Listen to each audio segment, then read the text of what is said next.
বাংলাদেশ এবং বাংলাদেশের বাইরে পৃথিবীর বিভিন্ন প্রান্তে যেখান থেকে চ্যানেলে দেখছেন আপনাদের সকলকে সাদর আমন্ত্রণ তৃতীয় মাত্রা দেখবার জন্য। সাম্প্রতিক নানা বিষয় নিয়ে আলোচনার জন্য আমার সঙ্গে স্টুডিওতে রয়েছেন আমার বসা আছেন অর্থনীতিবিদ এবং এশিয়ান ডেভেলপমেন্ট ব্যাংকের প্রাক্তন লিড ইকোনমিস্ট।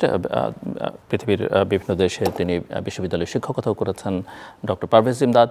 আমার বায় বসা তিনি ডানের রয়েছেন মিস্টার মামুন রশিদ, একজন ব্যাংকার হিসেবে অত্যন্ত সুপরিচিত, কিন্তু তার বাইরেও আর তার নানা পরিচয় রয়েছে, অর্থনীতির বিশ্লেষক, লেখক। তিনিও বিভিন্ন বিশ্ববিদ্যালয়ে শিক্ষকতা করেন, বিভিন্ন আন্তর্জাতিক সংগঠনের সঙ্গেও দীর্ঘদিন নানা কাজকর্মের সঙ্গে যুক্ত ছিলেন এবং আছেন। স্বাগত আপনাদের দুজনকে তৃতীয় মাত্রায়। আমরা দীর্ঘদিন যাবতীয় বাংলাদেশের রাজনীতি অর্থনীতি নিয়ে নানা রকমের প্রশ্ন আছে এবং জুলাই আগস্টের অভ্যুত্থানের পরে 24-এর রাজনীতি অর্থনীতি এক ধরনের স্ট্যাবল অবস্থার মধ্যে আনবার একটা চেষ্টা আছে, ফিক্স করবার চেষ্টা আছে, এবং সেটা হয়নি। অনেকেই নিরাশ করেছে নানাভাবে, যদিও এখন সামনে নির্বাচনের মধ্য দিয়ে রাজনীতিটাকে ফিক্স করবার একটা চেষ্টা আছে। কিন্তু অর্থনীতির কি হবে বা অর্থনীতি কোন জায়গায় দাঁড়িয়ে আছে? কিছু কিছু রিফর্মের কথা আমরা শুনেছি, কিছু কিছু কোথাও কোথাও রিফর্ম হয়েছে। কেউ কেউ আর্থিক খাত, ব্যাংকিং খাত এগুলো নিয়ে সন্তুষ্ট, কেউ কেউ মনে করেন অর্থনীতি আগের চেয়ে খানিকটা আগে এতটাই খারাপ অবস্থা ছিল সেখান থেকে কিছু কিছু ঠিকঠাক করবার একটা চেষ্টা আছে। কিন্তু সামগ্রিকভাবে কি হচ্ছে এবং সামগ্রিকভাবে যা হচ্ছে সেটা আবার কতটা টেকসই হচ্ছে সেটা একটা বড় প্রশ্ন। কারণ বাংলাদেশে অনেক কিছু আমরা অ্যাডহক বেসিসে করার চেষ্টা করি এবং শেষ পর্যন্ত কোনো কিছুই টেকসই বা সাস্টেনেবল করা সম্ভব হয় না। ডক্টর পারভেজ ইমদাদ, আপনি যদি আলোচনাটা শুরু করেন, তারপরে মিস্টার মামুন রশিদ। ধন্যবাদ জনাব জিলুর রহমান, আপনাকে অনেক অনেক শুভেচ্ছা। জনাব মামুন রশিদ, আপনাকে শুভেচ্ছা এবং আমাদের সুপ্রিয় শ্রোতা দর্শক সবাইকে আন্তরিক শুভেচ্ছা এবং সালাম। জি, এখন একটি খুব গুরুত্বপূর্ণ সময় গণতান্ত্রিক ব্যবস্থার দিকে উত্তরণের এবং সামনে নির্বাচন। সেদিক থেকে অর্থনৈতিক বিষয়টি অত্যন্ত গুরুত্বপূর্ণ এবং প্রযোজ্য, এবং আমার মনে হয় এখন এই বিষয়ে আমাদের যে ইকোনমিক কনস্ট্রেইন্টসগুলো অর্থনৈতিক উন্নয়নে এবং প্রবৃদ্ধি এবং সামগ্রিক উন্নয়নে যে বাধাগুলো ছিল, যে চ্যালেঞ্জগুলো ছিল, সেগুলোকে সামনে রেখে ওগুলোকে অ্যাড্রেস করা যতটুকু সম্ভব এবং আগামী দিনগুলোতে কি কার্যক্রমের মাধ্যমে সেক্টর হোক বা সেক্টরের বাইরে ওভারঅল মানে থিমেটিক এরিয়াজে হোক, মানুষের যাতে সম্পৃক্ততা ভিত্তিক উন্নয়ন হয়, মানুষ জনসম্পৃক্ততা, মানে যেই উন্নয়নে মানুষের অংশীদারিত্ব থাকবে, মানুষ সুফল পাবে, মানুষ আগ্রহ পাবে, মানুষ জানবে, আমি এইটার উপর জোর দিচ্ছি।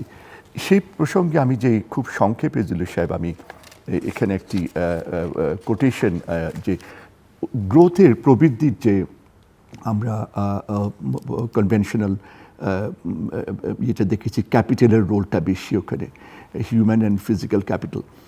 এরপরে আমরা এ নিয়ে বিশ্লেষণ দেখেছি, কিন্তু সর্বশেষ যেই গ্রোথ থিওরিগুলো আসছে, লেটেস্ট নিউ গ্রোথ থিওরি, নতুন প্রবৃদ্ধি তত্ত্ব, তাতে যেটা বলা হচ্ছে যে দীর্ঘমেয়াদী এবং ইনক্লুসিভ, সাস্টেনেবল এবং ইনক্লুসিভ, আমরা তো সাস্টেনেবল থেকে পরে ইনক্লুসিভ এবং এখন দুটো সমন্বয় গ্রোথকে দেখছি, এই দুটোর অর্জন করতে গেলে যেটা দরকার, ওরা বলছে কিছু indigenous factors, new growth theory বলছে, এর মধ্যে knowledge, innovation and human capital, এটাকে এখানে not only physical capital or labour. তো এইটাতে দেখা যাচ্ছে যে অ্যাডাম স্মিথ, কেন্স, মার্কস তাদের থেকে বেশ অনেক দূরে চলে এসছে গ্রোথ থিওরিগুলোর মূল্যায়ন এবং গ্রোথ থিওরিগুলোকে কীভাবে আমরা দেখি এবং দেখতে চাই। 2 বছর আগে নোবেল পুরস্কার একজন পেলেন অর্থনীতিতে, উনি একটা খুব সুন্দর, আমি ওনার লেখাটা মানে পড়ছিলাম, institutional knowledge and institutional effectiveness ছাড়া গ্রোথ সাস্টেনেবল হবে না। আমার খুব ভালো লাগলো। আমি ভদ্রলোকের সঙ্গে দেখা করতে চেয়েছিলাম, দেখা হয়নি এখনও। আমাদের বাংলাদেশের ব্যাপারে আমি এইটার ব্যাপারে কিছু লিখতে বা কাজ করতে আপনাদের সহায়তা জিল্লু সাহেব। আপনার এই প্রসঙ্গে বলি যে ওই কিছুদিন আগে যে আপনার অনুষ্ঠান, যেটা মানে বে অফ বেঙ্গল কনভারসেশনস হলো, ওখানে অনেকগুলো খুব ইম্পর্টেন্ট বিষয় উঠে এসছে। তো what I am trying to say, গ্রোথটাকে একটা সর্বাঙ্গীনভাবে দেখা, এইটাকে নতুনভাবে দেখার আমি বলবো এই অর্থে যে এইটা আগে একটা আবদ্ধ অবস্থায় ছিল, গ্রোথ সঙ্গে মানুষের সম্পৃক্ততা কম ছিল, মানুষের কল্যাণের জন্য কি করা হচ্ছে মানুষ তা জানতো না।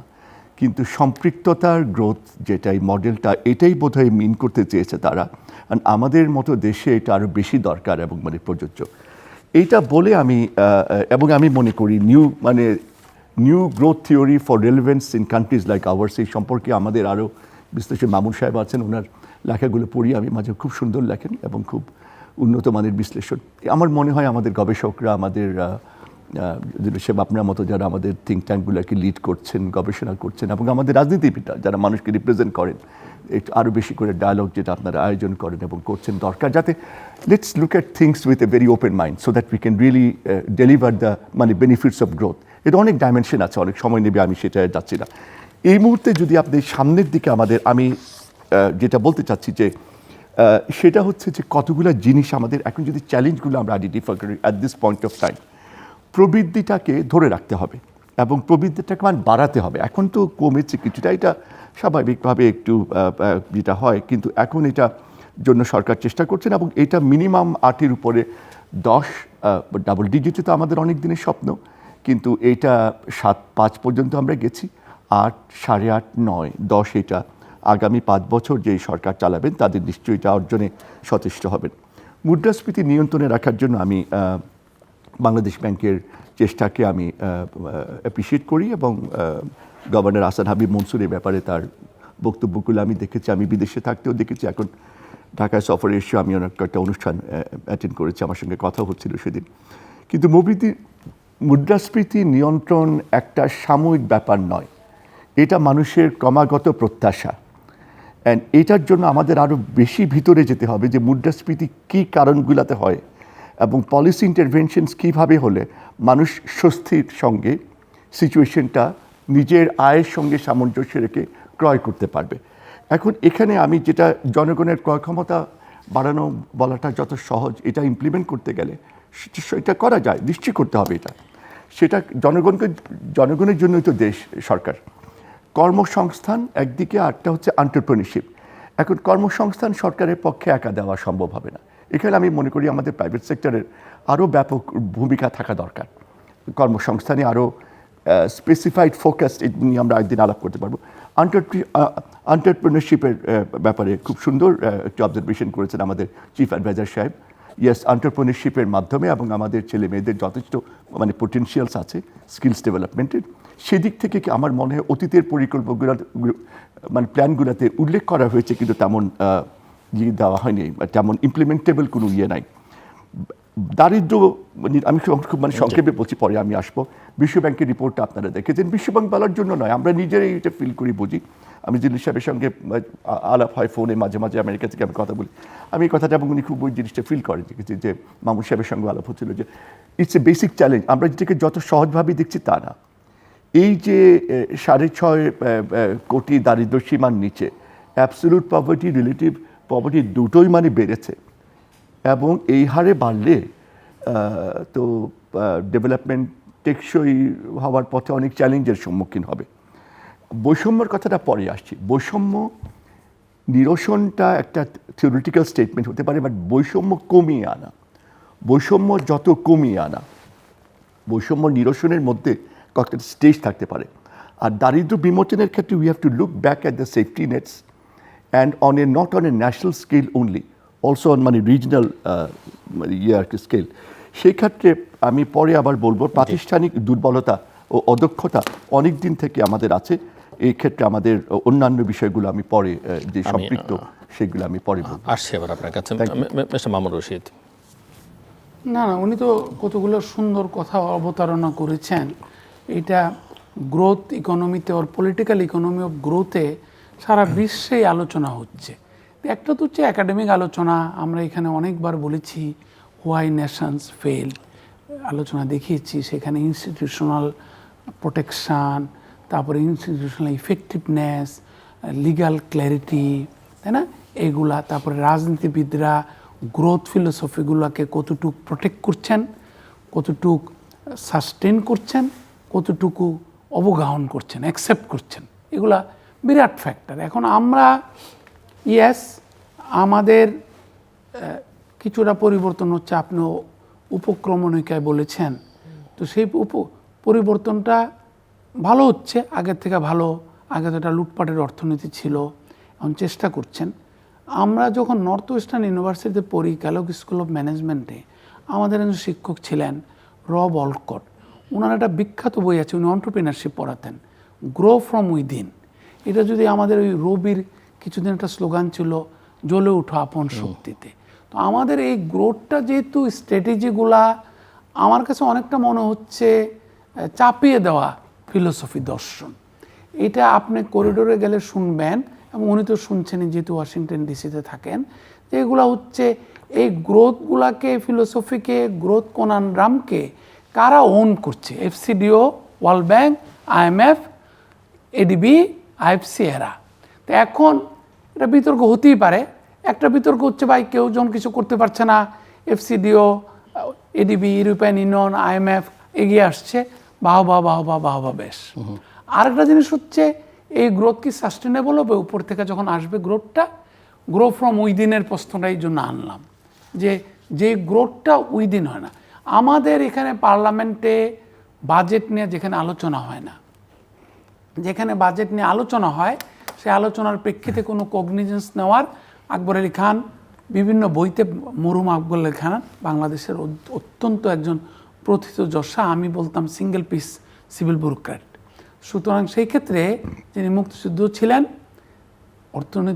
অর্থ মন্ত্রণালয় চালিয়েছেন, বিশ্বব্যাংকও ছিলেন, এবং ওনাকে 360 ডিগ্রি বলা যায়। যাই হোক, সেই প্রেক্ষিতে উনি প্রায়ই বলতেন, জিনিসটা হচ্ছে যে গ্রোথকে যদি ভাগাভাগি করতে হয়, সেইটা কারা করবে? যারা ভাগ দেওয়ার দায়িত্বে আছে তারা কারা? নির্বাচিত প্রতিনিধি। তো বাংলাদেশের বাজেট দলিল নিয়ে নির্বাচিত প্রতিনিধিদের আলোচনা শুনতে হবে, এটার কোনো বাধ্যবাধকতা নাই।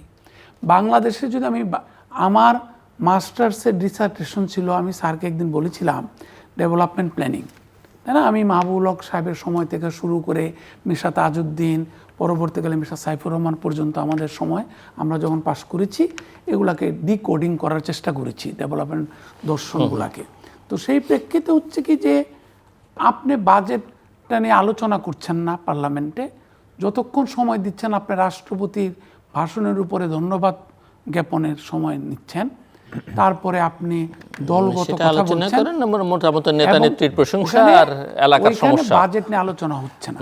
দুই, বাজেট নিয়ে যাই আলোচনা হচ্ছে, আপনি যদি বাজেটটা যখন পাস হয়, দলিলটা যদি ধরেন, যেটা ওনার অনেক সুযোগ হয়েছে, আমারও একটু সুযোগ হয়েছে বাজেটারি কনসালটেটিভ কমিটিতে, দু একজন সচিবরা তারা অত্যন্ত স্নেহ ধরে, আমি ওনাদের স্নেহধন্য ছিলাম বলেই আমি ওনাদেরকেও কৃতজ্ঞতা জানাই, আমাকেও সম্পৃক্ত করেছেন বিভিন্ন সময় অর্থমন্ত্রীরা। দলিলে কিন্তু আমরা কিছুই দেখি না, যে আলোচনা মাননীয় সংসদ সদস্যরা করেন, প্রি বাজেট ডিসকাশনে আমরা করি, পোস্ট বাজেট ডিসকাশনে আমরা লিখি কষ্ট করে, ওই আলোচনাটা থাকে না।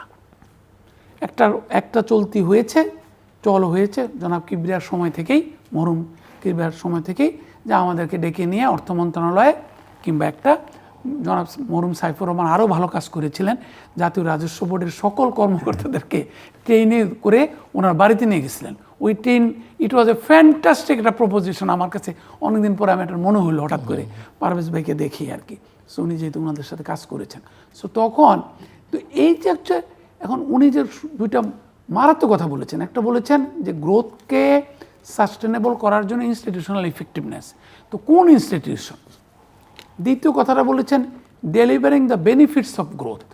তো এই দুটাকে যদি আরও ডিকোডিং করতে চাই, পোস্টমর্টেম করতে চাই, তাহলে এসে যাবে how do define growth, car growth, কি গ্রোথ হয়েছে, এক। দ্বিতীয় কি, আমরা যখন দেখছি আমাদের ইনকাম ইনইকুয়ালিটি কমছে না, আমরা যখন দেখছি আমাদের এই জিডিপি গ্রোথ একটা হোক্সে দাঁড়িয়ে গেছে, আমরা যখন দেখছি আমাদের প্রচলিত অস্ত্র আমাদের ক্লাসে শুধু বাংলাদেশে পড়ানো হয়েছে তা না, বিদেশে যখন পড়তে গিয়েছে ওখানেও পড়ানো হয়েছে, যে ইনফ্লেশনকে কন্ট্রোল করার জন্য শুধু যে দোষ আমাদের লোকজনের তাও না, ইনফ্লেশনকে কন্ট্রোল করতে গেলে ইন্টারেস্ট রেট বাড়াও। তো এখন আমরা ল্যাগ ইফেক্টটা ভুলে যাই, যে আমেরিকা কখন করলো, ইন্দোনেশিয়া কখন করলো, আর ইন্ডিয়া কখন করলো। যখন ইন্ডিয়া এটার বেনিফিটটা নিয়ে, ফিলিপাইন এটার বেনিফিটটা নিয়ে ইন্টারেস্ট বাড়িয়ে, তারপরে ইকোনমিকে আবার চাঙ্গা করার জন্য এসিমে খাতের মধ্যে তহবিলকে প্রবাহমান করার জন্য ইন্টারেস্ট রেট কমানো শুরু করে, তখন আমাদের লোকেরা জেগে ওঠে। এটা জেগে ওঠার দুইটা কারণ আছে। একটা কারণ কি, আমাদের অর্থ ব্যবস্থাপনাকে মানে আমাদের রাজনীতিবিদদের ব্যর্থতা বলেন কিংবা অত্যন্ত সচেতনভাবে হোক, এইটা আমলাতন্ত্রের হাতে দেওয়া হয়েছে। ওই আমলাতন্ত্র কারা? তাদের একাডেমিক ব্যাকগ্রাউন্ডও মোটেও ভালো না। আমলাতন্ত্র অনেক দেশে ভালো কাজ করে আমি জানি, এবং বাংলাদেশও খারাপ কাজ করেছে আমি এখন বলবো না, মোটামুটি। কিন্তু একটা পরিবর্তনের কাণ্ডারি হিসাবে আবির্ভূত হওয়ার জন্য যেই ধরনের আমলাতন্ত্র প্রয়োজন, সে আমলাতন্ত্র নিকট অতীতে আমরা দেখি নাই। এক। দ্বিতীয় আরেকটা জিনিস হচ্ছে কি, আমাদের সিভিল সোসাইটি, নাগরিক সমাজ, তাদের মধ্যে ভালো লোক, অনেকেই ভালো লোক আছেন, আমাদের শিক্ষকরাও আছেন, তারা বাস্তব থেকে এত দূরে। সুতরাং আমরা তাদেরকেও যখন নিয়েছি বাজেট কনসালটেটিভ কমিটিতে কিংবা এমনকি বাংলাদেশ ব্যাংকের কাণ্ডারি হিসাবে, আমরা কিন্তু সামষ্টিক অর্থনীতির মানে বোঝাপড়ার তেমন ন্যূনতম প্রমাণটুকু পাইনি। ওনারা যে ওনাদের সিলেবাসে ইভেন কি 101 কোর্স হিসাবে সামষ্টিক অর্থনীতি পড়েছেন, তার প্রমাণ আমরা পাইনি। এই যে একটা যোজন যোজন দূরত্ব আমাদের আমলাতন্ত্র, রাজনীতিবিদ এবং নাগরিক সমাজের মধ্যে, এমনকি শিক্ষকদের মধ্যে, understanding the progress trajectory of N economy, developing economy like আমাদের মতো। এই ক্ষেত্রে এখন আমরা হঠাৎ করে মনে হচ্ছে রূপনারায়ণের তীরে জেগে উঠিলাম, দেখিলাম এ বিশ্ব স্বপ্ন নয়। এখন আমরা দেখছি যে আমাদের ওই যে শেখানো হয়েছিল ক্লাসে, দেশে এবং বিদেশে, যে যখনই ইনফ্লেশন বাড়বে তখনই ইন্টারেস্ট রেট বাড়িয়ে দাও। আমাদের ল্যাগ ইফেক্টের জন্য আমরা যেহেতু আমাদের কর্মকাণ্ডকে একই সূত্রে গঠিত করতে পারি নাই, যার ফলে আমাদের একটা ভোতা অস্ত্র হিসাবে আবির্ভূত হয়েছে এই ইনফ্লেশন, এই সুদের হার বাড়তি। আমরা এখন যখন প্রায় 1500 গ্রাহকের, বৃহৎ গ্রাহকের, যারা বলতে পারেন আপনি, তাদের অবশ্যই তারা রাজনৈতিক বদান্যতায় অনেকে মন্দ ঋণের ধারক ও বাহক হয়ে গেছেন, অনেকে দুষ্ট ঋণ গ্রহীতা হয়েছেন, অনেকে অর্থনীতির ক্ষেত্রে ব্যাপক ক্ষত সৃষ্টি করেছেন। কিন্তু তার মধ্যে যদি 10%ও তাদের ইচ্ছার বিরুদ্ধে তারা যদি ঋণ খেলাপি হয়ে থাকেন, তার 90% কারণ হচ্ছে যে সুদ, মানে অতি উচ্চ সুদের হার। যেখানে নেট মার্জিন কোনো ব্যবসার, ভেরি স্মার্ট বিজনেসেরও নেট মার্জিন 4% হয় না, নেট মার্জিন, নেট প্রফিট। সেইখানে আপনার যদি নেট ইন্টারেস্ট অন লোন যদি হয় 8-9%, ওই বিজনেস সাস্টেনেবল না। নো ওয়ান্ডার সেখানেও টাকা ফেরত দিচ্ছে না। নো ওয়ান্ডার সেখানেও রাজনৈতিক আশ্রয়ে যায়, ছলে বলে কৌশলে ওই টাকাটা ব্যাংকের থেকে বাইর করে হয় বিদেশে পাচার করছে কিংবা বিজনেস লস হিসাবে দেখাই দিচ্ছে। আমরা ঋণ খেলাপি দেখছি, কিন্তু আমরা দেখছি না কোনো গবেষণা করে যে কি কারণে 10%ও যদি ভালো ঋণ গ্রহীতা থাকে, তারা কেন ঋণ খেলাপি হচ্ছে। ইন্টারেস্ট রেট, আমাদের ফরেন এক্সচেঞ্জ ম্যানেজমেন্টের ব্যর্থতা, ডলার রেটের বিনিময় হারের ব্যর্থতা, এগুলার কারণে। তো এগুলা নিয়ে যে ওই যে আমি আপনাকে বললাম ডিফারেন্স বিটুইন, ডিসকানেক্ট বিটুইন আমাদের একাডেমিশিয়া, আমাদের রাজনীতিবিদ, আমাদের নাগরিক সমাজ, এদের মধ্যে একে অপরের মধ্যে আস্থার অভাব, একে অপরে বসে না। এবং আমি মনে করি আমার গ্রুপের লোক না হলেই, উনি কি জানে, আমার গ্রুপের লোক হইলে আমাকে অ্যাজ লং এজ আপনি আমাকে মেনে নেবেন, সমস্ত কিছু আমি করে দিব, কিচ্ছু করতে হবে না। কিন্তু আমরা কি দেখলাম, শেষ সাক্ষাৎ হলো না। আমরা দুঃখজনক অধ্যায়গুলো দেখছি না। আমাদের দেশের গভর্নররা 2 জন পরপর 3 জনের মধ্যে, তারা কোথায় আছেন এটা আমরা জানি না। তারা কিভাবে দেশ থেকে পালিয়ে গেলেন এটা জানি না। পৃথিবীর কোনো ইতিহাসে নাই যে গভর্নরদেরকে পালিয়ে যেতে হয়। ইয়েস, আমি সি গ্রেডের গভর্নর হইতে পারি, ডি গ্রেডের গভর্নর হইতে পারি, বি গ্রেডের গভর্নর হইতে পারি, পালিয়ে যেতে হয়। পৃথিবীর কোনো দেশ বোধহয় আমি শুনি নাই যে অর্থমন্ত্রীরা রাতের আধারে পালিয়ে গেছেন। এবং সেই ইকোনমিটা এখনো গ্রোথ ইকোনমি, এখনো আমরা স্বপ্ন দেখি। এখনো মানুষ ভাবে যে না ওনাকে পছন্দ করে উনি পজিটিভ কথা বলার চেষ্টা করেন। দ্যাট মিনস মানুষ আসলে পজিটিভ কথা শুনতে চায়, কিন্তু এই পজিটিভ কথা শুনতে চাওয়ার দেশের লোকজনের জন্য কথা ওলা কি, অর্থমন্ত্রী পালিয়ে গেছে, তাই না, স্থানীয় সরকার মন্ত্রী পালিয়ে গেছে, গভর্নর পালিয়ে গেছে। গভর্নরের নিয়োগ কিভাবে হয়, কিসের বিবেচনা হয় কেউ জানে না। গভর্নররা ম্যাক্রো পলিসি বুঝে কিনা কেউ জানে না। গভর্নররা অ্যাডমিন ক্যাডারের লোক হবে, তারা এসে মনিটারি পলিসির যে ডেপুটি গভর্নর হবে উনি তাকিয়ে থাকবে যে আমি এসে কথা বলবো না, যা বুঝি তা বলবো না, কারণ আমার চাকরি তো ওনার উপর নির্ভর করে। So how do you drive this forward? তো এইগুলা মৌলিক কিছু পরিবর্তন না করে তাহলে আর আপনি বিপ্লব করতে গেলেন জুলাই মাসে, অগাস্ট মাসে, উই ওয়েলকাম ডিট, পরিবর্তন হয়তো প্রয়োজন ছিল, যেহেতু বিপ্লব হলো না এখন তো যেই সেই, এখন আমরা ব্যাক ট্র্যাক, এবং এখন আমরা চিন্তা করছি রপ্তানির কি হবে, রপ্তানি কমছে পরপর 4 মাস, রপ্তানি বাস্কেটটা আমরা ডাইভার্সিফাই করতে পারলাম না, আমাদের প্রবাসী আয়ের টাকাটা ব্যয়িত হচ্ছে না, তাই না, যেখানে ফিলিপিন প্রচুর প্রবাসী আয়ের লিস্টে, আমরা ওয়ার্ল্ড ব্যাংকের আমি নিজেই স্টাডির সাথে জড়িত ছিলাম, আমরা দেখলাম কিন্তু ফিলিপিন এখন তার লোকজনকার বিদেশ পাঠাতে চাচ্ছে না। ফিলিপিনের ওই প্রবাসী আয়ের এত ভালো ব্যবহার হয়েছে মেইন স্ট্রিমিং দ্য ইকোনমিতে, যার ফলে ওরা এন্টারপ্রেনার হয়ে গেছে ওই প্রবাসী শ্রমিকগুলা। They do not want to go to Middle East anymore, they have all become entrepreneur. আমাদের প্রবাসী শ্রমিকরা যদি আমাদেরকে ধরে, আপনি আমাদের টাকাটা নিয়ে কি করলেন ভাই, এটা অ্যাকাউন্টেবিলিটি রিভিউ করতে চাই।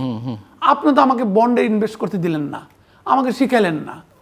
আজকে তো আমি কোনো উন্নয়নের যত প্রকল্প আছে কোনোটার মধ্যে প্রবাসীরা নাই, তারা খালি জমি কিনে, জমি বেচে শ্বশুরের নামে, মামা সে লোকের নামে, ওয়াইফের নামে, তারপরে বিয়ে ভেঙে যাচ্ছে, জমিটা হারাচ্ছে। কত যে নাটক দেখলাম আমি এই যে চরকির মধ্যে, ছায়াছবি দেখছি, প্রবাসীদের টাকা, প্রবাসীদেরকে মেইন স্ট্রিমিং করা তাদের আয়কে কোনো কাজ হলো না।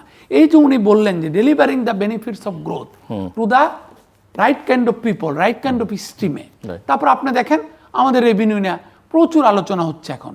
এই যে এই সরকারের যদি কথাটা বলেন, আপনি একটা দেখেন, অথচ আমাদের উনি অর্থ মন্ত্রণালয়ে ছিলেন, উনি এডিবিতে ছিলেন, এডিবিতে মিশন আবার নিয়ে বাংলাদেশে এসেছেন।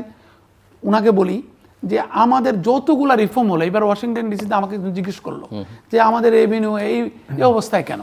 আমি তখন বললাম যে দেখেন আমাদের যতগুলা প্রজেক্ট, আমরাও অনেকগুলো প্রজেক্টের সাথে জড়িত ছিলাম, একটা দুইটা প্রজেক্টের লিড কনসালটেন্ট আমি ছিলাম, সেই অর্থে আমিও দায়ী অনেকটা। সেই ক্ষেত্রে আমাদের যত প্রজেক্ট হয়েছে সব প্রজেক্ট হচ্ছে আমাদের এক্সপেন্ডিচার রেশনালাইজেশন, এক্সপেন্ডিচার অপটিমাইজেশন, কিচ্ছুতা সাধন।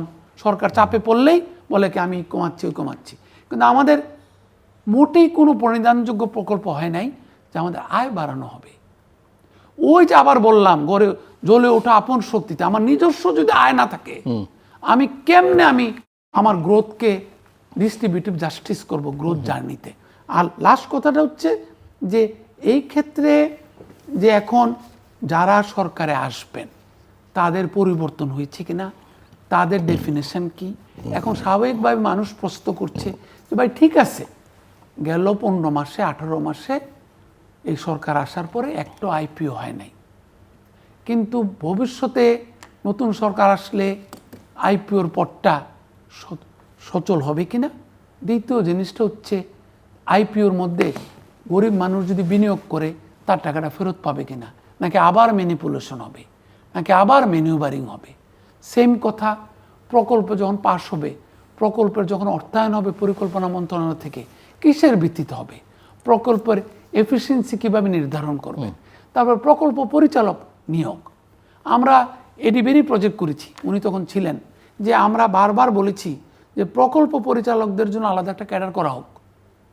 বা এখন সাতক্ষীরার ডিসিকে তুলে আনলেন, ওই বেচারা বাইরে বাইরে প্রকল্পের থেকে গাড়ি পায়, 4 হুইলার, প্রকল্পের জন্য তাকে নিয়ে যায় ফিলিপিন্সে, টার্কিতে, সমসাময়িক দেশগুলা, তুলনীয় দেশগুলোর সাথে বোঝার জন্য। খুবই আনন্দের ব্যাপার প্রকল্প পরিচালকদের। কিন্তু বেচারারা ভিতরে ভিতরে কান্নাকাটি করে, ভাই আমি তো অ্যাকাউন্টিংয়ের কিছু বুঝি না, আমার তো কিছু বোঝানো হয় নাই। তো আমরা বলেছিলাম এখন আমরা জানতে চাই, এগুলো নিয়ে তো অনেক আলোচনা করলাম আপনাকে নিয়েও, নতুন সরকার যদি গঠিত হয় তারা কি করবে, এগুলো আমি শুনতে চাই। জি, আপনার কথার সূত্র ধরেই অনেকগুলো একেবারে মৌলিক সমস্যা মিস্টার মামুন রশিদ চিহ্নিত করবার চেষ্টা করেছেন, আলোচনা করেছেন। সামনে নির্বাচন, আমি শুরুতেই বলছিলাম যে নির্বাচনকে সামনে রেখে কি চ্যালেঞ্জ আছে, তার চেয়ে বড় কথা যে নির্বাচনের পরে যে নতুন সরকার আসবে তার সামনে কি কি চ্যালেঞ্জ আছে। মিস্টার মামুন রশিদ যেমনটা বলছিলেন যে এই যে রপ্তানিতে ভাটা আমরা দেখছি এক ধরনের, আমরা বিনিয়োগের তেমন কোনো না লোকাল ইনভেস্টমেন্ট, ডোমেস্টিক ইনভেস্টমেন্ট, না ফরেন ডিরেক্ট ইনভেস্টমেন্ট, সেটাও আমরা দেখতে পাচ্ছি না। আমরা ব্যাংকিং খাতে এক ধরনের অস্থিরতা দেখতে পাচ্ছি, দুর্বল ব্যাংক, সব ব্যাংককে মার্জ করে দেবার কিছু কিছু ব্যাংকে একটা চেষ্টা আমরা লক্ষ্য করছি। আমরা বন্দর নিয়ে এক ধরনের অস্থিরতা দেখছি, আবার বিদেশি কোম্পানিকে সেগুলো পরিচালনা করবার দায়িত্ব দেওয়া নিয়ে, চুক্তি নিয়ে, সেগুলো নিয়ে মানুষের মধ্যে মিশ্র প্রতিক্রিয়া। তো সব মিলিয়ে একটু ডক্টর পারভেজ ইমদাদ আপনি যদি আলোচনাটা করেন। জি, জনাব মামুন খুব সুন্দর করে বিশ্লেষণ করেছেন, আমি শুনছিলাম, খুবই অ্যাপ্রোপ্রিয়েট এবং রেলেভেন্ট ইস্যুগুলোর ব্যাপারে। আমি ওনার প্রসঙ্গটা জাস্ট টেনে আমি উল্লেখ করতে চাই যে, যেমন আমি একটা এক্সাম্পল দিই আপনার, প্রকল্প বাস্তবায়নের ক্ষেত্রে যে চ্যালেঞ্জগুলো, ওগুলো কিন্তু নতুন না, অনেক দিন থেকে। কিন্তু আই ফুলি এগ্রি, উনি খুব সুন্দর করে বলছেন, এগুলো অ্যাড্রেস করার কিন্তু কোনো চেষ্টা অতীত হয়নি। অ্যান্ড পতিত সরকার 15-16 বছর ছিলেন, they have done nothing to address the project implementation challenges. খুব ক্রিটিক্যাল পর্যায়ে গেছে। এতে হবে কি, তো ডোনাররা বলবে যে অ্যাবজর্পশন কম, ক্যাপাসিটি কম বলবে, যে সবসময় তারা বলে এসছে। তারপর আপনার এটা হোয়াট ইজ দ্য টোটাল, আমাদের দেখেন percentage of foreign assistance as GDP is around 4%, not much. That means ওই যে কথাটা বলছিলেন, if we can really tap our own resources, institutionalize our own strength, we can really achieve a lot. ধরলাম আপনি যদি project implementation week থেকে থাকে, আপনার কস্টটা কিন্তু বেশি আমাদের উপরই চাপছে, এজেন্সির ক্ষেত্রে যদি আপনি যোগ্য টেকনিক্যাল এক্সপার্ট না দেন, তো হয় কি যে এই কস্টটা আলটিমেটলি গভর্নমেন্টের থেকে যাচ্ছে, খরচটা যাচ্ছে, যে জন্য ওভারঅল কিন্তু আননেসেসারি ডেট বাড়ছে, ধারের স্কেল এবং আমি একটা এক্সাম্পল দিই যে এলএনজি ক্ষেত্রে আপনি দেখেন একটা সেক্টরে, একটা বড় একটা সেক্টরের বর্তমান প্রেশারের মধ্যে কিন্তু অর্থনীতির মধ্যে একটা বড় প্রেশার হচ্ছে এনার্জি সেক্টরের উপরে, যেটা that was not handle well in the past. দেখেন বিগত ইনফ্যাক্ট 10 বছরের একটা তথ্য আমার কাছে, 8 বছরের, 2015 থেকে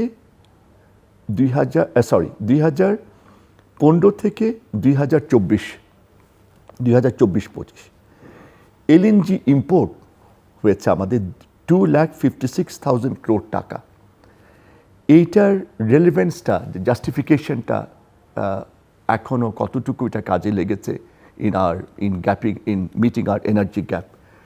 সার কারখানাগুলোতে বেড়েছে গ্যাসের দাম, আপনি কম্পেয়ার করলে 15% থেকে 75% গ্যাসের টোটাল ভ্যালু। কূপ খনন হলেও বড় কোনো গ্যাস ক্ষেত্র আবিষ্কৃত হয়নি, বা এতে সাবসিডি কমানোর যে চেষ্টা সেটাও করা হয়নি। এবং সীমিত আকারে কিছু এনার্জি রেগুলেটরি মেজার্স নেওয়া হলেও কাঠামোগত সংস্কার এনার্জি সেক্টরে হয়নি, যার জন্য আমার একটা চিন্তা, আমার একটা ধারণা যে হয়তো আগামী সরকারকে এটাকে নতুন করে অ্যাড্রেস করতে হবে, and they have to face the energy and gas sector. আরও আপনি দেখেন ওই যে পর্যালোচনা ও বাতিল হয়নি বিদ্যুতের কোনো চুক্তিগুলা কতটুকু রেলেভেন্ট প্রশ্ন উঠেছে, তো সেইগুলার ব্যাপারে কোনো পর্যালোচনা হয়নি। তারপর আপনি রাখবেন কি না রাখবেন, চুক্তিগুলা ঠিক করবেন। Coming back to the engines of growth, Mamun সাহেব সুন্দর করে করেছেন, বলেছেন যে রেমিটেন্স, ওভারসিজ রেমিটেন্সেস আর আরএমজি ছাড়া আমরা এখনও চলতে পারবো না। এখনও দুইটাই, ক্লান্ত চালক হলো দক্ষ চালক, এখনও আমাদের নির্ভর করতে হবে এই দুটো। And this two sectors have done well to promote growth. কিন্তু উই ক্যানট কন্টিনিউ এই দুইটার উপরই ডিপেন্ড করে, readymade garments and overseas remittances. তাও এক্সপোর্ট তো কমেছে আমাদের, সেটা নব্বই দাম ঠিক আছে, আবার পরে বাড়বে, বা এটা শিফট করে রেমিটেন্সও আবার পরে হয়তো বাড়বে। কিন্তু ডাইভার্সিফিকেশনের জন্য পরিকল্পনাগুলোতে কোনো specific what I mean to say উল্লেখ করা আছে, কিন্তু স্পেসিফিক্যালি কোন কোন সেক্টরে আপনি ডাইভার্সিফাই করবেন, কত বছরের মধ্যে কী percentage of value it will add to the growth, এটা আমাদের দেখার বিবেচনা করার সময় এখন এসছে। এখন ক্যাপাসিটি টু এক্সপ্যান্ড যেই সেক্টরগুলো আপনি বহুমুখী ডাইভার্সিফাই করবেন, সেই সেক্টরগুলোর ক্যাপাসিটি কতটুকু আমাদের দেশের ইন্টারনাল লেবার, ইন্টারনাল ক্যাপিটালে মিট হবে উইদাউট এক্সট্রা ফরেন হেল্প। আর দ্বিতীয় হচ্ছে এটার আউটপুটটা আপনি কি করে জিডিপিতে যাবে, ওই কারণ দুটো সেক্টর তো ওখানে আছে, এটার সঙ্গে করে তাহলে আমাদের গ্রোথ ডাবল ডিজিটে বাড়া আমি আগামী 3-4 বছরে খুব একটা চ্যালেঞ্জ মনে করি না, if the right things work in that way. এখন এখানে জিলু সাহেব, আমি যে কথাটা ফিল করি সত্যি, ওই যেটা আপনিও অনেকবার আপনার অনেক আলোচনায় ডিসেন্ট্রালাইজেশন, মানুষের আপনিও আগে পার্টিসিপেট করেছেন এসব আলোচনায়। ডিসেন্ট্রালাইজেশনে কিন্তু ফ্র্যাঙ্কলি খুব একটা অনেক বলা হয়েছে, এই সম্পর্কে অনেক কথা হয়েছে, কিন্তু গত 15-20 বছরে আমি আমার ফ্র্যাঙ্কলি মনে হয় কি, please correct me if I am wrong, 90-এর পর থেকে বিকেন্দ্রীকরণের উপর খুব একটা যে ফোকাসড অ্যাপ্রোচ হয়েছে, বিশেষ করে 95-এর পর থেকে একেবারেই কোনো ফোকাসড অ্যাপ্রোচ হয়নি। হয়তো সরকারের অন্যান্য অগ্রাধিকার ছিল, কিন্তু I think it's about time. আমি কদিন আগে যে আমাদের সাংবিধানিক রিফর্মসের ব্যাপারে আমার মত যেখানে দিয়েছি সেখানে লিখেছি যে ডিসেন্ট্রালাইজেশনের কথা সামনে রেখে প্রভিন্স করেন বা ইকোনমিক ইউনিট করেন বা ইনস্টিটিউশনাল কতগুলো ফ্রেমওয়ার্ক করেন, যেভাবেই হোক, you have to do decentralisation, but this should mainly be a political decision. এটা রাজনৈতিক সিদ্ধান্ত হবে, দেশের স্বার্থে রাজনীতিবিদরা, ইলেক্টেড গভর্নমেন্ট সরকার এই সিদ্ধান্ত নেবেন। বাট আনলেস এইটা ফ্রেমওয়ার্কটা আপনি ডিসেন্ট্রালাইজ না করলে এই কাঠামোতে, এই অর্থনৈতিক কাঠামোতে আপনি এই গ্রোথ ধরে রাখা বা সাস্টেইন করা আমার মতে চ্যালেঞ্জিং হবে। আর এটা কী রকমের ডিসেন্ট্রালাইজেশন হবে, that is for the policy makers to decide.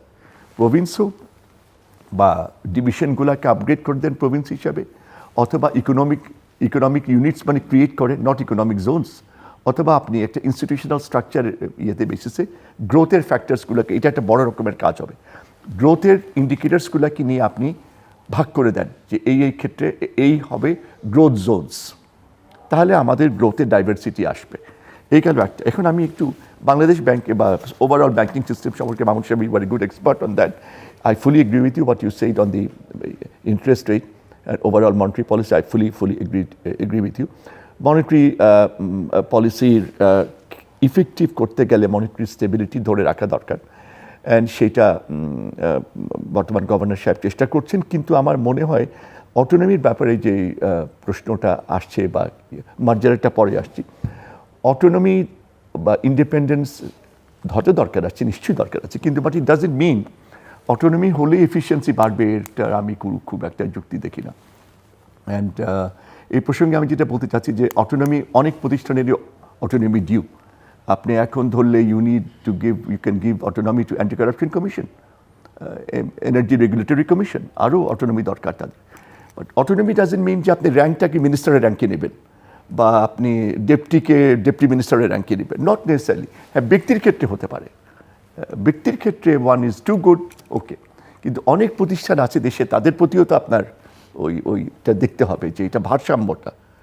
আর যেখানে মন্ত্রীরা আছেন, নির্বাচিত মন্ত্রী বা সরকার যেখানে আছেন, সরকার তো ওইটা। So rank is not an indicator of achieving efficiency. Independence you have to define in terms of output. আমি খালি অনেক সংস্থা ইন্ডিপেন্ডেন্স বলে of autonomous, independence related to output and efficiency. আমাকে যদি আউটপুট আর কার্যকারিতা আপনি ডেলিভার করতে না পারেন, এই ইন্ডিপেন্ডেন্সের ওই ইনস্টিটিউশনের ইন্ডিপেন্ডেন্স কতটুকু। ওই যে আপনি সুন্দর বলছেন, একটা কথা আমি বলি প্রসঙ্গে, কয়েক বছর আগে IMF-এর একটা জোক ছিল একটা যে বাংলাদেশ, ওরা তো সবসময় বাংলাদেশ ব্যাংকের অটোনমির পক্ষে বলে এসছে। তো এমন এক গভর্নর ছিল যে সব ডিসাইড করতো এবং কিছুই পাত্তা দিত না। এবং এটাও ঠিক যে ব্যাংকিং ডিভিশন থেকে আগে হয়তো অনেক গ্যাপটা বাড়াতো বা দুই দিকে গ্যাপ ছিল, কিন্তু এমন এক ব্যক্তি ডেপুটি গভর্নর গভর্নর ছিলেন যে বিভিন্ন সংস্থা ওয়াজ কনসার্ন যে whether they need now autonomy for the Bangladesh Bank or for the banking division. So that means একটা ব্যক্তি, কারণ আমি নাম বলছি না কারো, he was so bureaucratic, আমাদেরই কলিগ ছিল আমার ব্যাচ পরে, কিন্তু বাট হি ওয়াজ দরকার ছিল না ওইভাবে না বুঝে আপনি এক সিস্টেম চালানো ওইভাবে আর কি। You have to understand even from your colleagues, your juniors and others, that's how a team works. তো এখন এখানে মানে মার্জারের ব্যাপারটা বলছি, মার্জারের ব্যাপারে আমার ধারণা we need to do some more homework. Corporate merger has been a success and failure in many developed and developing countries, right, Mahmood Shah? A corporate merger দরকার ছিল, maybe I think the governor with a visionary mind, and he thought of it to be a necessity, and I thank him and the finance advisor on এটা Islamic ব্যাংকগুলোকে merge করছেন for efficiency, but needs very careful monitoring. মার্জার যদি আপনার ওই আগের প্রবলেমগুলোই থেকে যায়, মার্জারে আপনি efficiency আনতে হবে, whether it is contributing to the monetary policy of the central bank as a whole, whether it is ensuring stability in the financial sector. আর সবচেয়ে বড় কথা যেটা আমি মনে করি যে ওভারঅল লেন্ডিংটা এফিশিয়েন্ট হচ্ছে কিনা, আর মানুষের ক্লায়েন্ট ওরিয়েন্টেশন, এটা জিলু সাহেব আপনার মাধ্যমে আমি হামলি যেটা আমি যে বিভিন্ন ব্যাংকে গেলে আমি দেখি মানে মানুষের অনেক বেশ, I know there are few in comparison to the demand হয়তো সার্ভিস দিতে পারে, কিন্তু মানুষের খুব মানে ভোগান্তি হয়। আমি বারবার মানুষের কথা বলছি, দেশ তো মানুষের জন্য। তো মানুষ, একজন সাধারণ মানুষ যাতে ব্যাংকে যে ভালো সহযোগিতা পায়, হয়তো পাচ্ছে অনেকখানি, কিন্তু এটা ইয়েভাবে কম। তো ক্লায়েন্ট ওরিয়েন্টেশনটা অনেকটা কম, অ্যান্ড ইমপ্রুভ গভর্নেন্স এবং অ্যাকাউন্টেবিলিটি এবং মনিটরিং। আমি তিনটা মনে করি যদি অটোনমি আপনি আরও এনশিওর করতে চান, which I support, Bangladesh bank needs more autonomy, কিন্তু আপনি surveillance and supervision, আপনি accountability, everybody must be accountable, especially the central bank management and also the management of the banks, the shareholders as well as the bank management, তারা মানুষের কাছে, ক্লায়েন্টদের কাছে জবাবদিহি করতে হবে। আমি তো মনে করি একটা পার্টনারশিপ ফ্রেমওয়ার্ক থাকা between the clients, the customers and the bank management for every bank, or যদি আপনি মার্জ যখন করছেন, মার্জারকৃত ব্যাংকগুলোর মধ্যে there should be open, transparent client orientation agreement, যে মানুষ উপকার পাচ্ছে কিনা, মানুষ ঋণ পাচ্ছে কিনা, মানুষের উপকার হচ্ছে কিনা। মানুষকে বাদ দিয়ে তো কোনো রকমের উন্নয়ন টেকসই হবে না। মিস্টার মাহমুদ রশিদ, অটোনমি নিয়ে অনেক কথা বলেন, একটা খুব মজার একটা কথা বলেন। আমার তখন মনে হয়েছে আরেকজন গভর্নরের কথা বলতে গিয়ে, যখন নাকি অর্থ মন্ত্রণালয়ের সাথে বাংলাদেশ ব্যাংকের একটা প্রচুর ডিসকানেক্ট ক্রিয়েট হয়েছিল, ওনার খুব ভালো লেগেছে এই কোয়েনিসটা, যে হুজ অটোনমি, সেন্ট্রাল ব্যাংকের না ব্যাংকিং ডিভিশনের, ওই পর্যায়ে চলে গিয়েছিল। যখন নাকি গভর্নর সাহেব মাননীয় প্রধানমন্ত্রীর সাথে নৈকট্যের কারণে অর্থ মন্ত্রণালয়কে পাশ কাটিয়ে অনেক ডিসিশন নিতেন এবং এগুলো ডিসিশনগুলো ভুল প্রমাণিত হয়েছে তখনই, আর এখন তো আরও প্রমাণিত হবে যে কোনো গবেষকের দৃষ্টিতে। আর অটোনমির কথা বলতে গেলে আমার না বাংলাদেশের মতো একটা দেশে এটা নাটকের কথা মনে পড়ে। আপনারা জানি না আপনি দেখেছেন কিনা, নাটকের নামটা কি বহুব্রীহি ছিল কিনা মনে নেই আমার, ওই ধরনের একটা নাটক তৎকালে খুব পপুলার ছিল নাটকটা, মানে বিভিন্ন এতে ছিল সিরিয়াল। ওখানে দুইটা বাচ্চা তারা স্বাধীনতা চায়। কিসের স্বাধীনতা চাও? আইসক্রিম খাওয়ার স্বাধীনতা। তো বাবা, বুদ্ধিমান বাবা, অত্যন্ত ভালো একজন অভিনেতা, যে কোনো কারণে হোক এখন খুব একটা যে পপুলার রয়েছেন তা না, রাজনৈতিক কারণেই। তো সেই ক্ষেত্রে উনি তাদেরকে আইসক্রিম খাওয়ার স্বাধীনতার জন্য যত আইসক্রিম খাইতে চায় তত আইসক্রিম খাইতে দিল, যার ফলে পরে ওই ছেলেটা, বোনটা না ভাইটা, ছোট ছোট দুইটা ভাই বোন, বলছে আর আইসক্রিম খাইতে চাও? আর চায় না, মানে আর চায় না, মাপ চায় আইসক্রিম খাওয়ার থেকে। তখন বলছে আর স্বাধীনতা চাও? বাবা স্বাধীনতা চাই না। সুতরাং আমরা কিসের স্বাধীনতা চাই? এই স্বাধীনতাকে কে ব্যবহার করবে, কিভাবে ব্যবহার করবে? আপনি একটা লোককে এনে দিলেন, ওই যে মন্ত্রী পর্যায়ের বলে, তার নিচে বাতির নিচে অন্ধকারের মতো, ওই লোক বুঝেই না হোয়াট ইজ মনিটারি পলিসি। একটা ডেভেলপিং কান্ট্রিতে, ট্রানজিশন ইকোনমিতে এক্সচেঞ্জ রেটকে আমি কিভাবে অস্ত্র হিসাবে ব্যবহার করব, আমি ইন্টারেস্ট রেটকে কিভাবে ইফেক্টিভলি ইউজ করব, আমি কিভাবে রেভিনিউর সাথে, মনিটারি পলিসির সাথে ফিসকাল পলিসিকে কনভার্জেন্স করব, এগুলো আমি বুঝি না। তো ওইখানে একটা বিখ্যাত লোককে এনে, হার্ভার্ডের পিএইচডিকে এনে আপনি বানাই দিলেন টপ ম্যান, তার নিচে অন্ধকার, তার নিচে লোকেরা বাংলা সাহিত্যের ছাত্র, রসায়নের ছাত্র, আমি সরি, ওগুলো খুব ভালো জিনিস, ভালো subject, but right person in the right place হইতে হবে। আমি তাদেরকে আন্ডারমাইন করার জন্য না। তাহলে এটা একটা বিরাট factor. Who will deliver, who can deliver. আমাদের পারফরমেন্স ম্যানেজমেন্ট কালচার একটা কথা বলে, can he deliver. I am ready to consider even a young guy, provided he knows how to deliver. Return on ইনভেস্টমেন্টকে ইনক্রিজ করবে, return on ইনভেস্টমেন্টকে accelerate করবে। এগুলো তো অ্যাকাউন্টিংয়ের ভাষা। সুতরাং আপনি ওইটার জন্য। দ্বিতীয় কথা হচ্ছে অটোনমির কথা বললাম, কারা করবে। ওই যে শ্রীকান্তের একটা গান আছে, পথের সাথীকে চিনে নিও বন্ধু। সুতরাং এখন যখন পরিবর্তনটা আসছে, পরিবর্তন চাচ্ছে অন্তত মানুষ, আসবে কিনা আমি জানি না, এটা নির্বাচনের পরে দেখব আমরা। কিন্তু আমার আরেকটা কথা হচ্ছে পথের সাথীকে চিনে নিও বন্ধু। আমি একা কি করব? এরকম যুগে যুগে অনেক ভালো লোক এসছে, উনি অনেককে চিনেন আমাদের অর্থমন্ত্রীদেরকে, পারে নাই। হয়তো অর্থ সচিবটা ভালো ছিল না, আবার উল্টা অর্থ সচিবটা খুবই ভালো ছিল, অত্যন্ত ভালো জায়গার থেকে, মন্ত্রীকে কিছুতেই কনভিন্স করতে পারে নাই, পাত্তাও দেয় নাই কথাবার্তা, না হবে না। যখন দেখেছে অর্থ সচিব কথা শুনছে না, আবার বুদ্ধিমান লোক, আবার সৎ লোকও, একটা অখাদ্য লোককে অন্য জায়গার থেকে সচিব করে অর্থ সচিব বানিয়ে দিয়েছে। দেখো আমার কথা না শুনলে কি হয়, দেখো তুমি, আমি যে কোনো কিছু করতে পারি। জাতির তো 12টা বেজে গেল। এখন উনি মার্জারের কথা বলেছেন। মার্জারে আমাদেরকে হারবার্ডে অনেক পয়সা খরচ করে কোর্স করেছি, যেহেতু আমি মার্জারের ইন্টিগ্রেশনই দেখতাম বড় একটা বিদেশি ব্যাংকের। সো সেই ক্ষেত্রে আমাদেরকে বলা হয়েছে যে কোনো মার্জারের সাকসেস হচ্ছে পোস্ট মার্জার ইন্টিগ্রেশনের উপরে। একজন মোবিল, পৃথিবীতে আমাদের মার্জার ইন্ডাস্ট্রিতে এটা পড়ানো হয় ক্লাসে, একজন মোবিলের মার্জার সাকসেসফুল হলো না। তার প্রমাণ কি?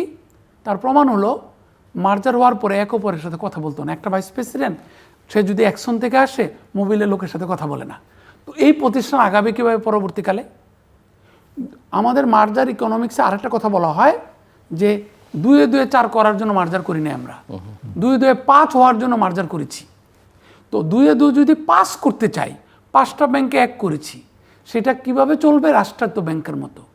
তো রাষ্ট্রায়ত্ত ব্যাংক ব্যক্তি মালিকানাধীন ব্যাংকের মধ্যে সাইনার যে আনার জন্য, তাকে আরও আগায় নিয়ে যাওয়ার জন্য রাষ্ট্র 35,000 কোটি টাকা দিবে বিভিন্নভাবে, ডিরেক্টলি 20,000 কোটি টাকা, ইনডাইরেক্টলি তার গাইডেন্সের আন্ডারে আরও 15,000 কোটি টাকা। 35,000 কোটি টাকা দিয়ে কারা চালাবে? রাষ্ট্রায়ত্ত মন মানসিকতা সম্পন্ন রাষ্ট্রায়ত্ত ব্যাংকের লোকেরা ওই ব্যাংক চালাবে। তাহলে ওই যে পোস্ট মার্জার ইন্টিগ্রেশন এবং ওইটার সাপেক্ষে 2-2 পাস করা, এটা কি হবে? কারা করবে? সো ওই যে পথের সাথীকে চিনে নেও বন্ধু এবং right person for the right job. পৃথিবীতে অনেক মার্জার, বেশিরভাগ মার্জার ফেল করে। তার কারণ কি? তার কারণ হচ্ছে রাইট কাইন্ড অফ পিপল আমরা পাই না। আমি সৌভাগ্যক্রমে যখন স্ট্যান্ডার্ড চার্টার্ড ব্যাংক গ্রিনলেস ব্যাংকের সাথে মার্জ হয়, সেইখানে গ্লোবাল ইন্টিগ্রেশন টিমের মেম্বার ছিলাম। আমাদের হেড ছিলেন পিটার সালিভান। উনি সিটি ব্যাংকে কাজ করেছেন, পরবর্তীকালে স্ট্যান্ডার্ড চার্টার্ড ব্যাংকে, সিটি ব্যাংকের অনেকে জয়েন করলেন। তাদেরকে বলা হয় ট্রান্সফরমেশন ব্যাংকার, পরিবর্তন করার জন্য স্ট্যান্ডার্ড চার্টার্ডকে। উনি আমাদের গ্লোবাল ইন্টিগ্রেশন হেড। উনি আমাকে ডেকে নিয়ে বললেন, তুমি তো আমাদের স্ট্যান্ডার্ড চার্টার্ডের লোক, আবার তুমি গ্রিনলেজও কাজ করেছো, সো উই লাইক ইউ, এই ধরনের একটা লোক দরকার আমাদের, তুমি কি করবা বলো? তো আমি বললাম। তারপরে ওনারা এই বড় ব্যাংকের সবচেয়ে বড় ডিপার্টমেন্ট, সবচেয়ে বড় রেভিনিউ আর্নিং ডিপার্টমেন্ট হচ্ছে কর্পোরেট অ্যান্ড ইনভেস্টমেন্ট ব্যাংকিং। আমাদের কে হবে কর্পোরেট ইনভেস্টমেন্ট ব্যাংকিং হেড? আমাদের 2 জনকে নিয়ে গেল, যেই পদে ছিলাম আমি স্ট্যান্ডার্ড চার্টার্ড, আরেকজন ওই ব্যাংকের, দুবাইতে নিয়ে গেল।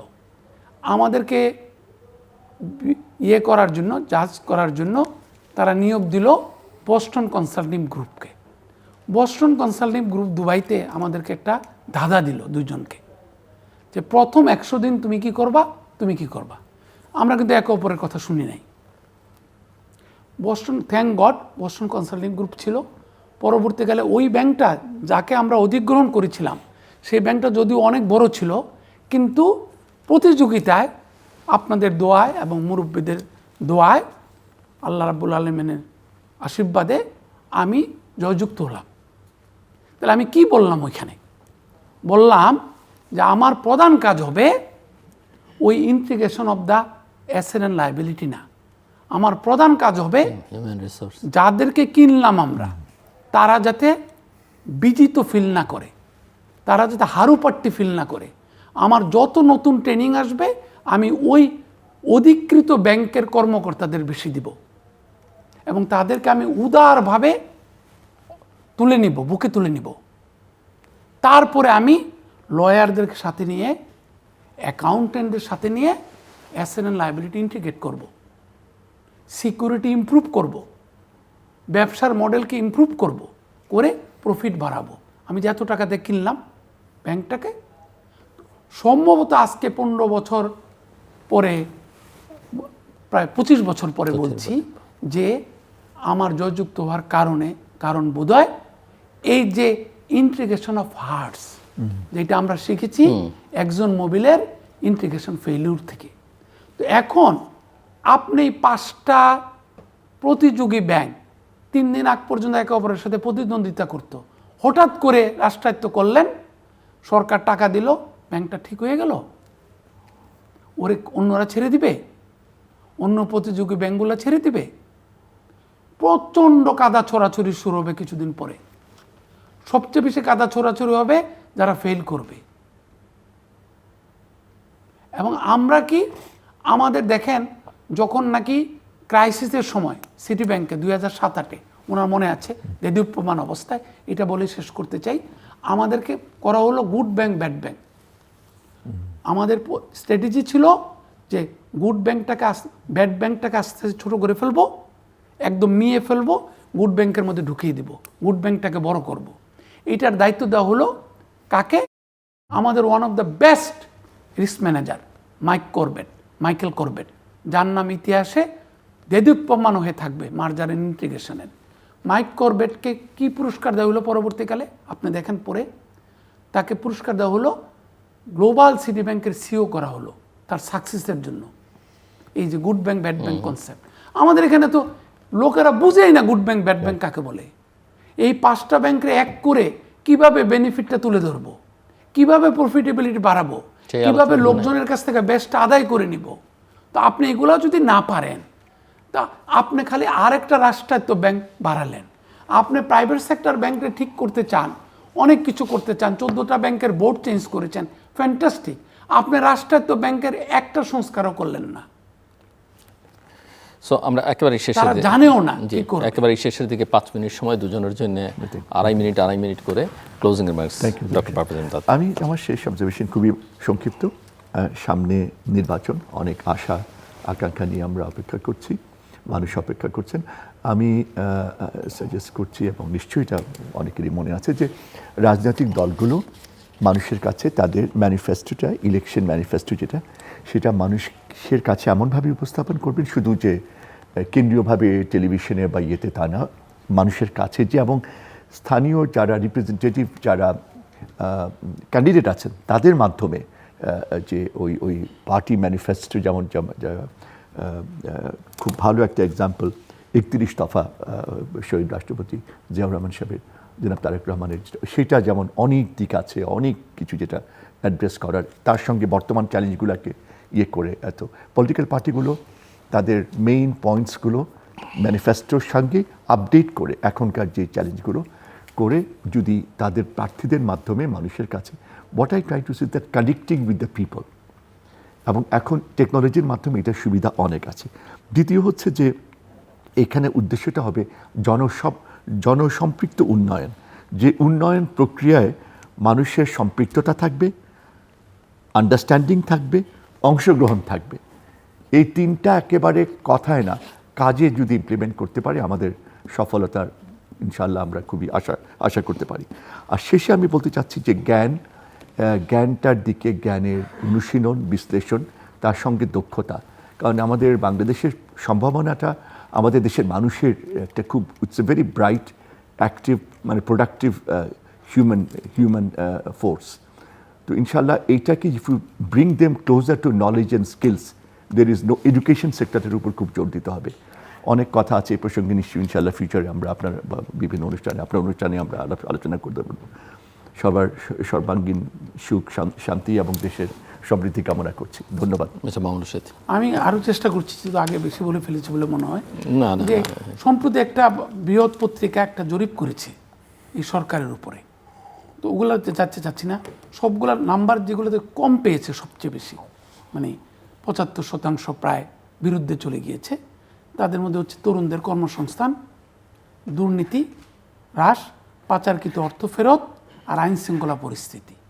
তো আমি এই চারটার মধ্যে মনে করি, এটা ওটা জানা কথা, সবাই ভোট দিয়েছে, যদিও আমরা যারা ইকোনমিক্স পড়েছি ১৩৪২ জন উত্তরদাতা মোটেই ওয়েল রিপ্রেজেন্টেশন নয়। তারপর আমি ধন্যবাদ দিতে চাই, কারণ প্রশ্নগুলো খুবই সুইটেবল ছিল প্রশ্নগুলো। অন্তত যদি বাড়াতে পারতেন উত্তরদাতার সংখ্যা খুবই ভালো হতো, রিফ্লেক্টেড হতো নতুন সরকারের মধ্যেও। তারপরে আমি এটার উপর জোর দিই এবং এটাকে আমি সমর্থনও করি, এটাকে আমি অ্যাকসেপ্টও করি জরিপটাকে। তো সেই ক্ষেত্রে আমি শুধু একটার উপরে জোর দিতে চাই, কন্টিনিউয়াসলি দুর্নীতি দুর্নীতি দুর্নীতি। এইটাকে যদি আপনি ধাক্কা দিতে পারেন, ওইটার মাধ্যমে বেরিয়ে আসবে তরুণদের কর্মসংস্থান, ওইটার মাধ্যমে বেরিয়ে আসবে right person for the right job, ওইটার মাধ্যমে বেরিয়ে আসবে জনগণের পাধিকার কীভাবে নিশ্চিত হবে, ওইটার মাধ্যমে বেরিয়ে আসবে কেন আইনি প্রতিষ্ঠানগুলোতে দুর্নীতি হয়, ওইটার মাধ্যমে বেরিয়ে আসবে কেউ যাতে কর ফাঁকি না দিতে পারে, ওইটার মাধ্যমে বেরিয়ে আসবে প্রত্যেকে যাতে তার উপর অর্পিত দায়িত্ব পালন করে, এবং সরকার দ্বারা কিংবা জনগণের দ্বারা প্রদত্ত ক্ষমতার যাতে অপব্যবহার না করে তারা যাতে জনগণের সেবক হতে পারে। এই প্রত্যেকটা প্রশ্নের কিন্তু উত্তর রয়েছে ওই দুর্নীতি লাঘবে। সুতরাং আমি কান পেতে আছি যে দুর্নীতি লাঘবে, আমি দুর্নীতি দূরীকরণের কথাও বলছি না, দুর্নীতি লাঘবে পরবর্তী সরকার কিভাবে আটঘাট বেঁধে নামতে পারে।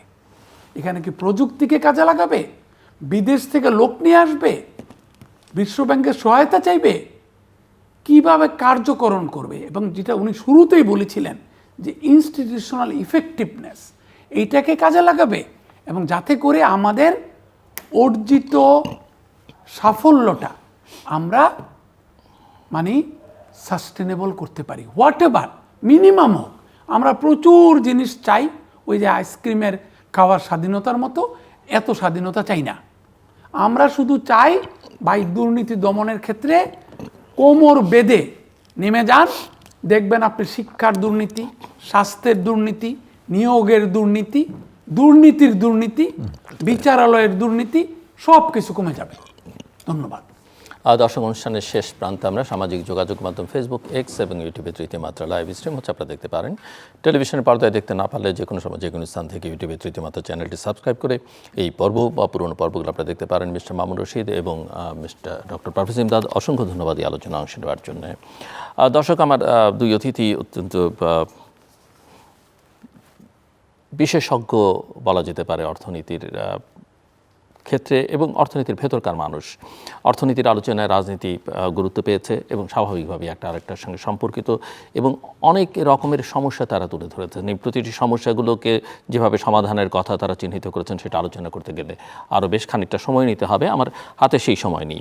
এবং নির্বাচনের আগে যে অর্থনীতির চ্যালেঞ্জগুলো সেভাবে কিভাবে মোকাবেলা করা যাবে, কিন্তু আমার মনে হয় না যে সরকারের হাতে সেই পরিমাণ সময় বা সেই পরিমাণ দায়িত্ব তারা এখন আর নিতে পারেননি বা সুযোগ আছে। মূল ফোকাসটা যদি তারা আন্তরিক হন নির্বাচনের দিকে দেয়াই ভালো, কিন্তু নির্বাচনের পরে আসলে এই চ্যালেঞ্জগুলো নতুন যে সরকার আসবে সেই সরকারকে মোকাবেলা করতে হবে। তাদের জন্য একটা ইতিবাচক দিক থাকবে যে তারা জনসমর্থন নিয়ে রাষ্ট্র ক্ষমতায় যাচ্ছেন, কিন্তু চ্যালেঞ্জগুলো তারা কিভাবে মোকাবেলা করবেন সেটা একটা বড় প্রশ্ন, এবং সেই চ্যালেঞ্জ কিভাবে মোকাবেলা করবেন সেটা যদি ভোটাররা বুঝতে যায়, তাহলে এখনই তাদের ম্যানিফেস্টোতে সেগুলোর দেখতে চাইবে মানুষ। আমি এই সমস্যার সমাধান করব, কিন্তু এই সমস্যার প্রেক্ষাপটটা কি, সমস্যাটা কোত্থেকে উদয় হলো, এই সমস্যাটা কিভাবে আপনি সমাধান করবেন সেটা কিন্তু পরিষ্কার করা দরকার। অধিকাংশ ক্ষেত্রেই, প্রায় সকল ক্ষেত্রে আমাদের রাজনৈতিক দলগুলো তাদের নির্বাচনী ইশতেহারে সেটা করেন না। সামনে এলডিসি গ্রাজুয়েশনের প্রশ্ন আছে, আপনি এর অনেক চ্যালেঞ্জের কথা আমরা আলোচনা করি। এতদিন পর্যন্ত গত কয়েক বছর ধরে কীভাবে এই চ্যালেঞ্জ মোকাবেলা করা হবে কোনো উদ্যোগ আমরা দেখিনি। নতুন যারা ক্ষমতায় আসবেন তারা কীভাবে, তাদের হাতে সময় খুব কম থাকবে, সেটাও তারা পরিষ্কার করে আসলে জনগণকে জানানো উচিত। তাতে বোঝা যাবে যে আসলে সমস্যার সমাধানগুলো তারা কীভাবে করবেন। মানুষ এখনই বুঝতে চাইবে যে অর্থনীতির সমস্যাটা সমাধান করবার জন্য কে দায়িত্ব পাবেন, পররাষ্ট্র বিষয়ক সমস্যার সমাধানের জন্য কে দায়িত্ব পাবেন, আইন শৃঙ্খলা সমস্যার সমাধানের জন্য কে দায়িত্ব পাবেন, এগুলো কিন্তু জনগণের কাছে স্পষ্ট নয়। এবং এগুলো না করতে পারলে এগুলো আসলে ভোটারদেরকে এক ধরনের বিভ্রান্ত করা বা এক ধরনের প্রতারণা বললেও ভুল হবে না, যদি এই কাজগুলো আমাদের রাজনৈতিক দলগুলো এত অভিজ্ঞতা, এত ত্যক্ত অভিজ্ঞতা, এত ত্যাগের পরে না করেন। আমরা আশা করব যে সেই কাজগুলো তারা করবেন এবং এই আলোচনার মধ্যে ওনারা সিভিল সোসাইটি, আমলাতন্ত্র, রাজনীতিবিদ সবার ভূমিকা টেনে আনবার চেষ্টা করেছেন এবং সবার দুর্বলতাও চিহ্নিত করবার চেষ্টা করেছেন। সামগ্রিকভাবে এটা আমাদের জাতিগত দুর্বলতা এবং এই দুর্বলতা আমাদের সম্মিলিতভাবে কাটাতে হবে, তবে নেতৃত্বের ভূমিকাটা সবচেয়ে বেশি। আমাদের সঙ্গে থাকবার জন্য অসংখ্য ধন্যবাদ। আপনাদের সবার জন্য শুভকামনা।